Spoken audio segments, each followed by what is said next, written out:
Hello and welcome to Security Panel with Celerity.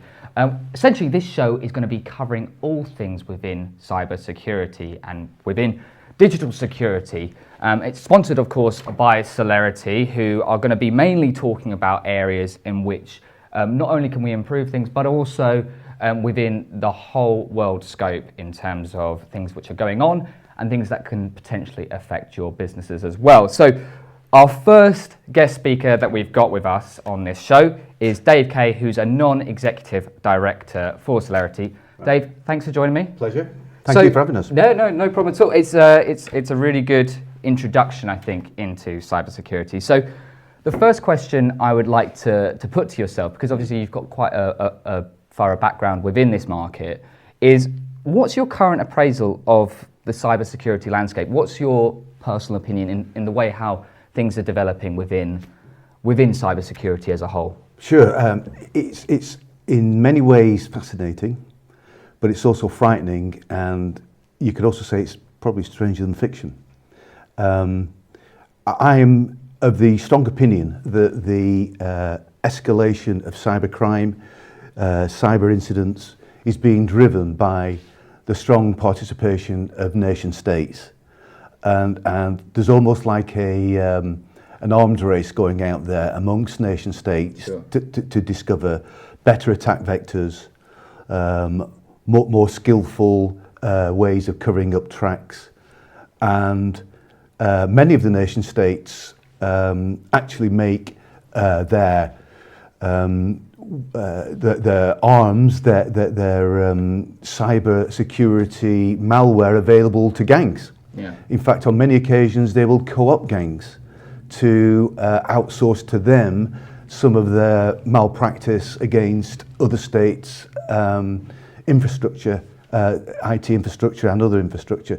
So my fundamental proposition here is that the nation-state activity drives cybercrime, arms the gangs, enriches the skills, talent of the gangs themselves, and makes it fundamentally a more dangerous place for us to live in. Yeah, I mean, it's an interesting point because essentially there is so much, as I said for the introduction there is so much scope now within cybersecurity. It's not just one specific thing. Yeah. And the introduction of AI, and also, I don't mean to put the fear of God into people as well, but obviously with it increasing with IoT and areas like that as well, what sort are we going to see it in all aspects, not just in computer coding and things like that? Obviously, that is essentially what it is. Yeah. But can you give us some more examples of the type of areas that you're seeing this exploitation from these gangs? So let's just pick on the sort of 4 or 5 key reasons why people attack IT infrastructures. One of the biggest is data theft, and recent examples of data theft could be the Marriott hack, which resulting in 500 million people's names, addresses, and of that a good proportion of credit card details being stolen and being hacked by gangs. Mm-hmm. Actually, in this case, there's strong evidence it was a nation state. I probably won't mention that right now, maybe in another series. Yeah. Another example could be Equifax, where about 140 million details were hacked. Many of them in the UK, by the way, about 40,000 in the UK, including, again, credit card details. Now, where does this data theft end up? A lot of it ends up on the dark web. And on the dark web, very recently, in January of this year, was discovered a huge data set of about 770 million email addresses with 21 million passwords. And those combined, because many people, 81% of people use the same password for multiple sites, 25% of us actually use the same password for all because of our memories, etc. Sure. So that actually ended up producing 2.7 billion password, email address and password pairs. Pretty terrifying. So the guys in control of this data sell it. Yeah. for credential stuffing and actually just finishing off at the end of January, 4 other files of similar size were also discovered. So once you've done the dedupe, about 3 times what I've just talked about size is actually, it's like a massive big fatberg the size of Australia floating in the Pacific Ocean. Except this time, it's, if you're an ecologist, you would quite rightly be afraid of that. In this instance, it is yours and my password information, our various email addresses, our credit cards, etc., is out there, and it's out there for hire. So what we're saying essentially is there's many golden gooses for these types of hackers. Yeah. And obviously you've used the hashtag when not if as well, which I think is important, isn't it, really, within what you're describing? Yeah, the comment I would say, if you've not been hacked already, you're going to get hacked tomorrow, because it's that level of certainty. And by the way, there are other areas like ransomware. It's not just about data theft. For example, in the NHS, the WannaCry hack, which affected actually 230,000 computers worldwide. Are we talking specifically about the NHS scenario? Yes, we are. In this instance, I'm saying as well as data theft, you can also have ransom incidents where files are encrypted or locked, computers locked, and if you don't pay the gangsters in Bitcoin within a week, your files get deleted, so you've lost everything. So you're forced to pay ransoms, and that is on the massive rise at the moment. So Dave, we've obviously raised the concerns here for businesses. What should boardrooms really do about this in that case? Because if we are using this when not if scenario essentially, which is if you're not going to be hacked today, probably likely at some stage in the near future you are. Yes. What can board of directors or people of influence do about it? Well, I think the board of directors are already aware that there's a big focus on data and data protection. The GDPR legislation came out in spring of last year, and many of them will have hired DPOs, data protection officers, to be custodians of their data and make sure they comply. But I think many of them, particularly into the small and medium enterprise organisations, are complacent. Yeah. Really complacent. And let's just remind ourselves that if there are 5.2 million businesses in the UK, which is thereabouts, 99% of those, 99% are small to medium enterprises. And that makes up a large amount of our economy, of course, if not all of it, like you're saying. Our corporate tax base, our economy, our employment base, it's hugely important. And the thing about these organisations, they turn over, in the region of 50 million euros, 50 million pounds. So they're substantial, and less, obviously. They are big enough and substantial enough to be worth hacking, rather than the sort of household names like Marriott, Equifax, British Airways, etc. But it tends to be a subject where boards are quite ignorant about what they need to be doing. Skills in these organisations are very rare, the right type of cybersecurity skills. And a survey was done recently that 43% of organisations were hacked or attacked last year. 2/3 of those, 66%, were in the SME community as well. So my contention is the board needs to be doing far more. Yeah. And actually, it's not just my contention. Kieran Martin, the chairman of the National Cybersecurity Centre, has said very recently in November, it's not enough for a board, an SME board, to have bought X or appointed Y. Every single board director needs to be cyber literate, to be involved in the cyber policies of these organisations. And he was quite critical, I think, about the take-up within SMEs and businesses along the take-up of how serious this threat is. This is a scary thing, because I've heard examples for different people who've come on to Disruptive talking about people have even mimicked colleagues in certain scenarios and everything like that. So I think it's to make people aware of this can happen to anyone. It's not just a matter of just because you happen to be a board of director, you're immune from this essentially happening to yourself. So in that particular case, what practical measures can be implemented, I suppose, on more not only just a day-to-day basis, but for a continuous plan for SMEs and businesses that Celerity help out? Good question. There's plenty of information available on the web. The National Cybersecurity Centre recently, actually it's in 2016, published 10 guidelines that all businesses should adhere to in order to go on the journey to becoming far more cyber secure. And those steps would include things about secure configuration, implementation, secure network development, how to manage risk, etc., etc. Now, interestingly, those guidelines have been available for the last 2 years, but of that SME base I talked about, less than 25% of them are aware of it, despite all the publicity. The other thing that organisations can do is get certified.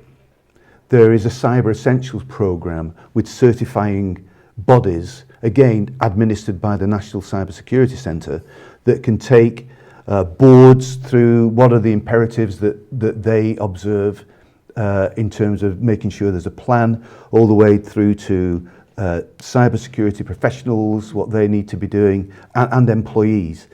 And again, I'm ashamed to say that less than 25% of this SME, small to medium enterprise base, are aware of the Cyber Essentials programme. So I think there's an element of complacency out there and lack of awareness as to what they should be doing. Yeah, because this is a thing, isn't it? I think it's not only just, it's for board of directors and for these SMEs that you're describing, okay, if an attack happens on there as a business, okay, it's bad for them. But they also have, I suppose, a social responsibility, don't they, as well, to not only just look after their employees and their stakeholders, but they also they've got, as I said, stakeholders, they've got their suppliers, they've got GDPR regulations, everything like that.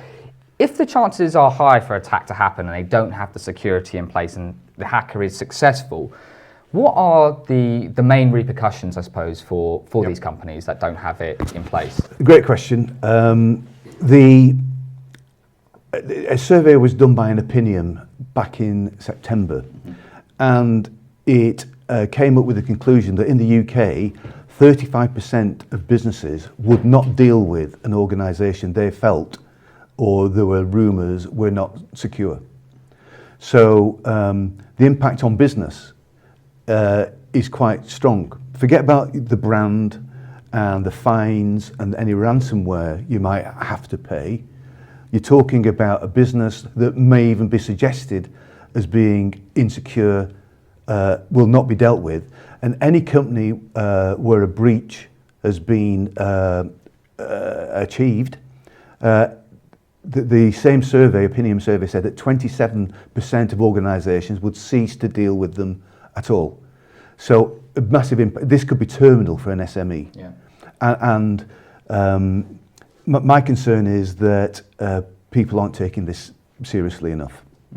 It's an interesting point though as well, because this is obviously clearly vital for SMEs, but it's one of those things, if people don't truly grasp it at a fundamental level and they think, they've got other bills to pay, essentially they've got other overheads, or they're not quite doing as well in the market, it's a difficult thing to balance really, isn't it, as well? But it's a necessity also.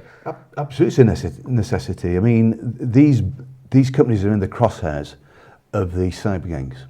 They should be under no illusion that if it's not happened yet, it will happen. Mm-hmm. In Celerity, we use this hashtag, as you've said, when not if. So it is going to happen to you, guaranteed.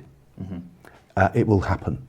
And a lack of investment in the right technology, the right skills, could really result in your business going out of business. Yeah, and just moving on from the private sector and moving on to, you mentioned earlier about the NHS and the attacks that happened on there a couple of years back or 18 months ago.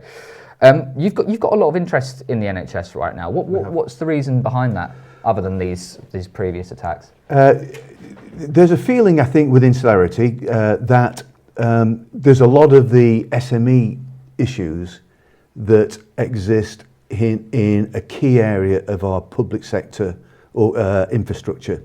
And when we're talking about hacking data, there's no more precious data than your medical history, your medical data. So the protection of that is massively important. Plus these NHS trusts, there are about 250 of them in the UK, and there's 7,500 GP practices.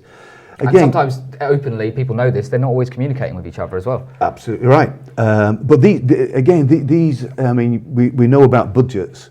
Budgets in hospitals and trusts are at a minimum. Their ability to spend on new cybersecurity technology is constrained.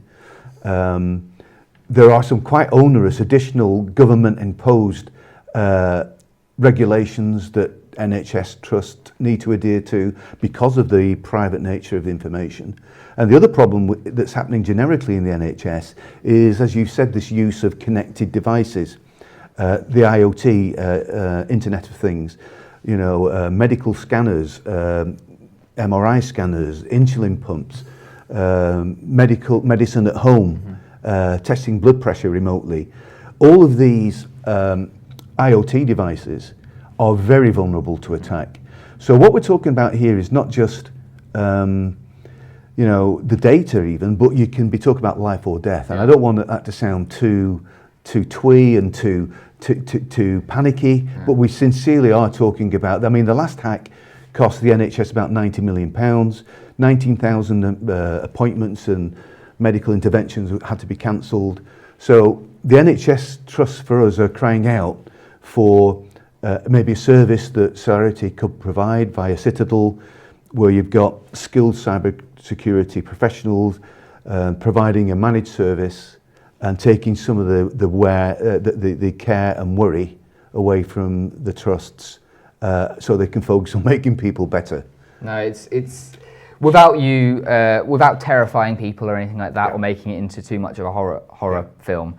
It is something that does clearly need looking into. If you could give any advice right now, though, just to round up, I suppose, this first episode, to people who perhaps don't know enough about it, or where would you tell them to, first of all, where to start to look into this, how you can go about looking at protecting yourselves, and any other closing points that maybe we haven't covered so far?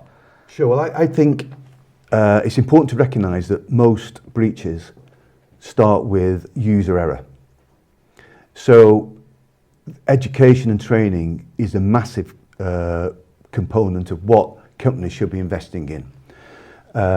There are hundreds of phishing kits available on the dark web to a gang that wants to start up in terms of ransomware or hacking.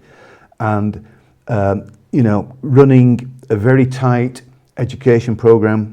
We work, for example, with a company called OSP Cybersecurity, very knowledgeable, having your users trained, having them having training refreshers, making cybersecurity training a key component of the induction onboarding program for new employees. That's absolutely vital, that every company, no matter how big, builds a culture of security awareness. And training is really important. Absolutely. Training is probably the key gift that a board of directors can sanction and give to their employees, and then reap the rewards in terms of not being hacked. But there are other things too. I mean, I would say speak to some of these trainers like OSP Cybersecurity, get a feel for, you know, what training they can provide. You could speak to the security software vendors, but bear in mind when you do that, basically they're selling their stack, their product, and you might be better speaking, or at the same time speaking to a managed service provider, a security managed service provider, who has chosen the best-in-class combination of software products from different suppliers to come up with a holistic service. And speak to people like Celerity about what we can do with Citadel to solve some of the cybersecurity issues that you're facing on a daily basis. Great stuff. Dave, fantastic having you on the show today. Really good to have your knowledge and advice about how to look after these SMEs. Unfortunately, we're going to have to wrap things up there, but pleasure having you on. Join us next time for another security panel where we'll be discussing all things again within cybersecurity. I'd like to thank our first guest as well for this great series that we're going to be having, Dave Kay. So once again, we'll see you next time for the next security panel. Thank you.